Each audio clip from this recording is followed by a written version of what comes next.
Hi all, welcome back. Today I'm going to perform a small video on how to configure and verify dynamic routing protocol OSPF in Palo Alto firewall. So this is my small topology. In this topology, I have two routers. So this is inside network and this is my outside network. Okay, this is my inside network and this is my outside network, and I got two routers that is connected to inside and two loopback interface are configured in the router 1 and two loopback interface for router 2, and for router 4 I got two loopback interfaces, and this is my Palo Alto firewall. In this I have basic configuration have been done, assigning the interface IP address, and I have created three SUIs for loopback interface, and yeah, I just did basic configuration. I will show the basic configurations for router 1. This is the interface which is configured for router 1, and these two are loopback interface. For similarly I have configured the router 2 and router 4. So and also I have configured the interface IP details for firewall. Go to the network, and I have created two zones, that is inside outside, and I have assigned the I have created an interface management. I've just created a ping profile just for the testing purpose.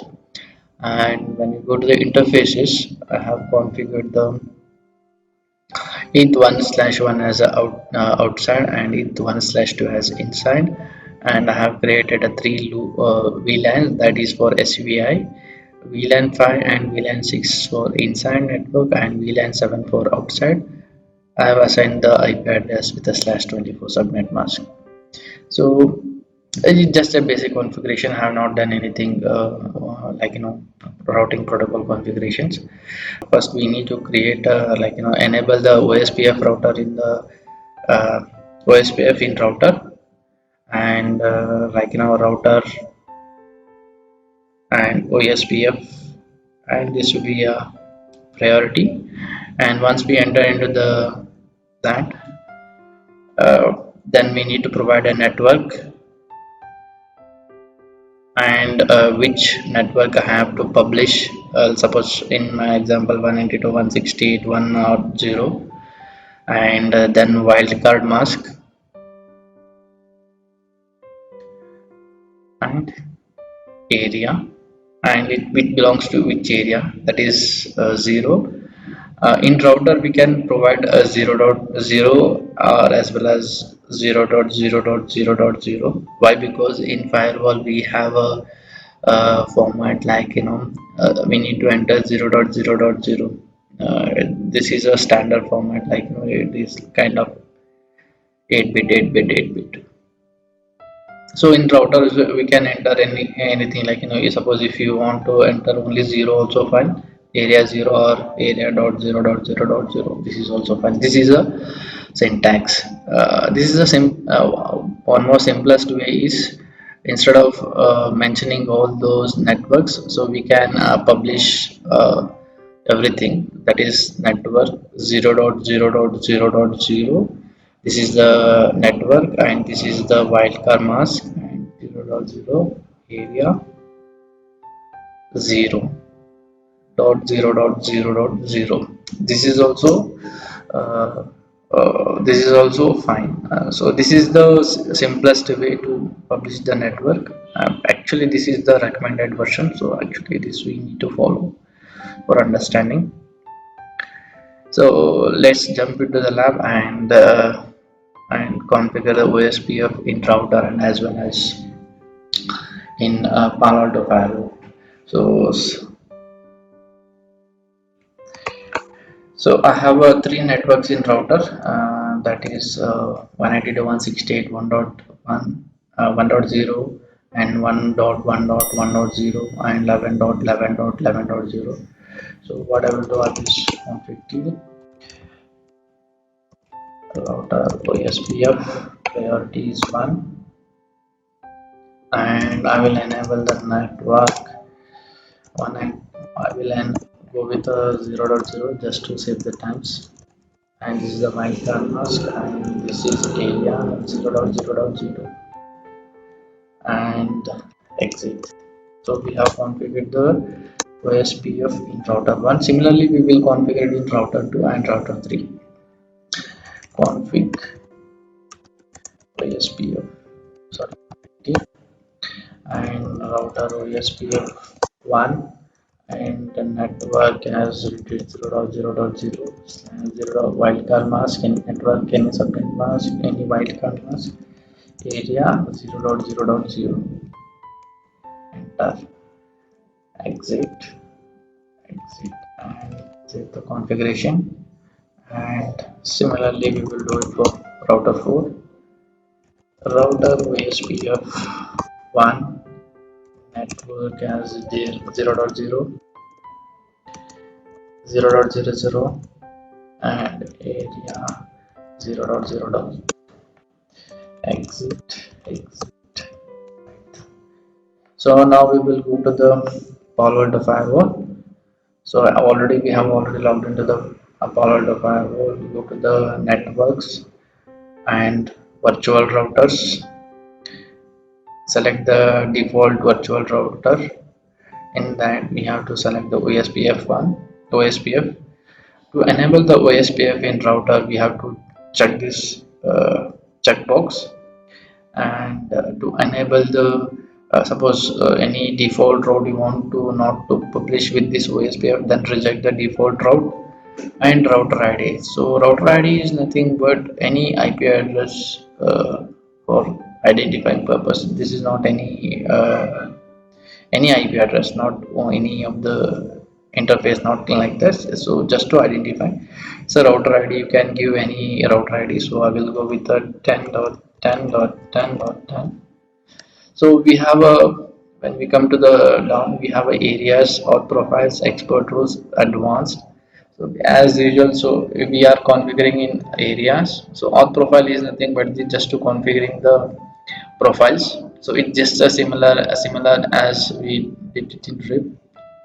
So I don't want to create that one again. So it's a similar kind of thing. So it's an expert rule and in advanced. So just go to the areas and select to add, click on add, and this is the area ID. So my area ID is 0.0.0, and this is a type normal. So in OSPF we have different types, stub, and this is not so stubby area. So I will go with a normal one, and this is a range, and this is the interfaces and virtual link. Suppose if you have any virtual link, so you can go and add it. So go to the interface and add those interfaces, suppose which are all participating in the OSPF. In my case I have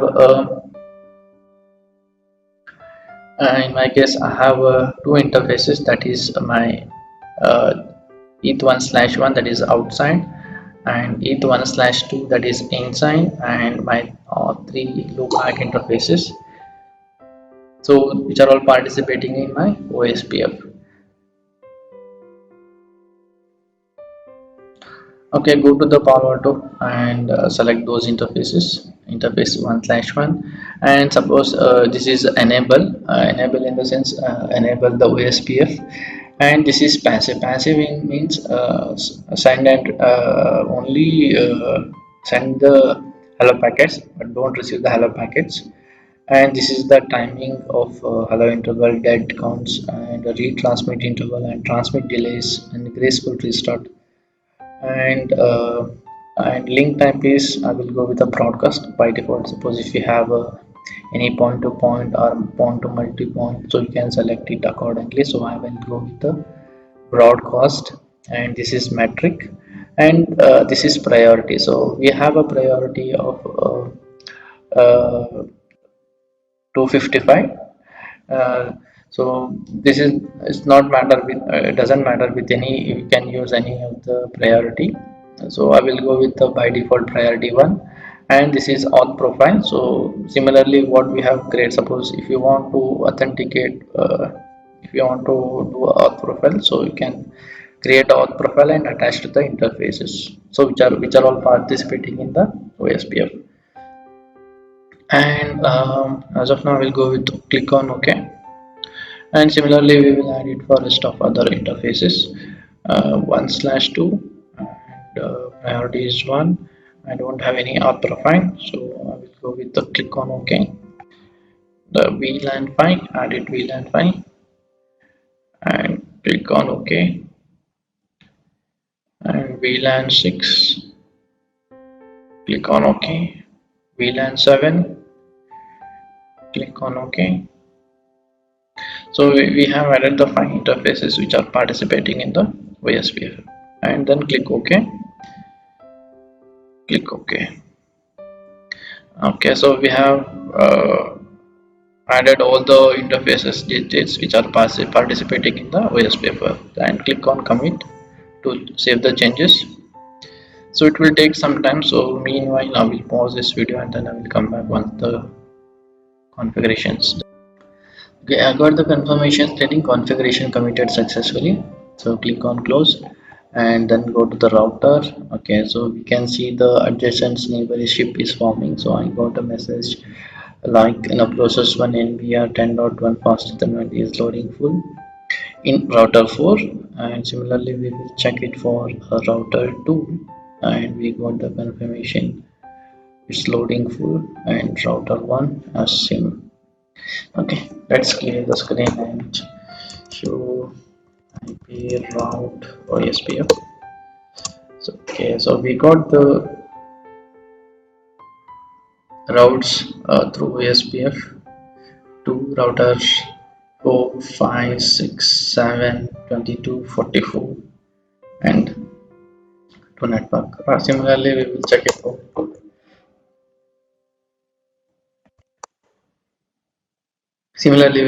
for R4. Show IP route OSPF. Okay, so we got the 1 network, 2 network, 5, 6, 7, 11, 22, and 192. This is router inside network. And now we will go to the firewall.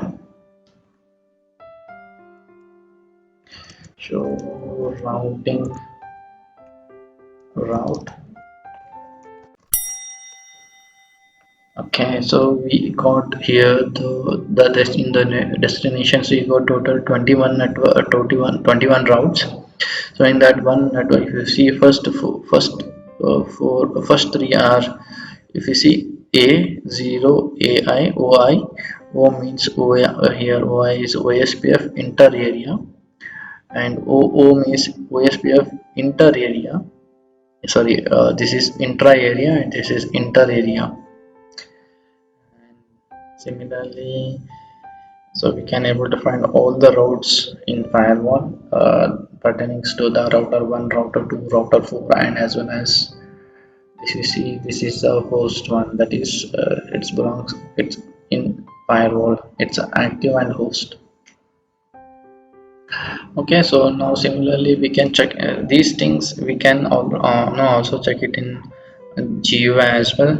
Go to the network virtual routes and running states more runtime stats. Click on that. We can see that forwarding route table. This is the route table, and which is the forwarding table. In route table, you can find the 1/AI age is 152 VLAN interface details. If you go to the OSPF here, this is the summary, router ID and graceful restart, all those things you can find it. And here we go with the area ID is 0 and area type is normal. Suppose if you have other type, stub area, not so stubby area, so we can able to find those details here. And in interface we can able to see which are all the interfaces are participating in OSPF.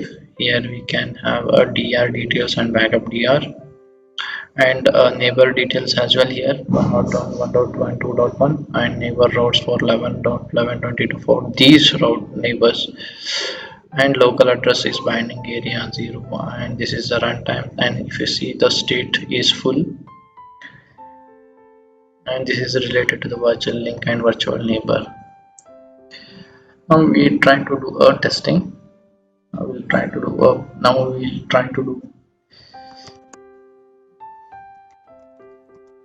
ping source 92.168.1.100 to host 1.1.1.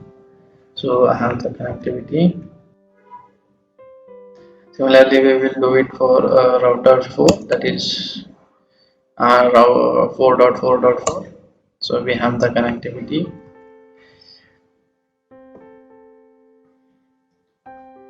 So from firewall, I can able to reach both the routers, router 1 and router 4. Suppose if you want to ping from R4 to R1, for that we need to allow the policy. Okay, ping 1.1.1. Sorry. And if you want to ping 5.5.5, most of this I have the policy. I believe you go to the policy, then go to the security. Yeah, I have the policy. So out to in, so that's why it's pinging. So this is the way, like to configure the OSPF in firewall. I hope this video has been informative for you, and I would like to say thank you for watching.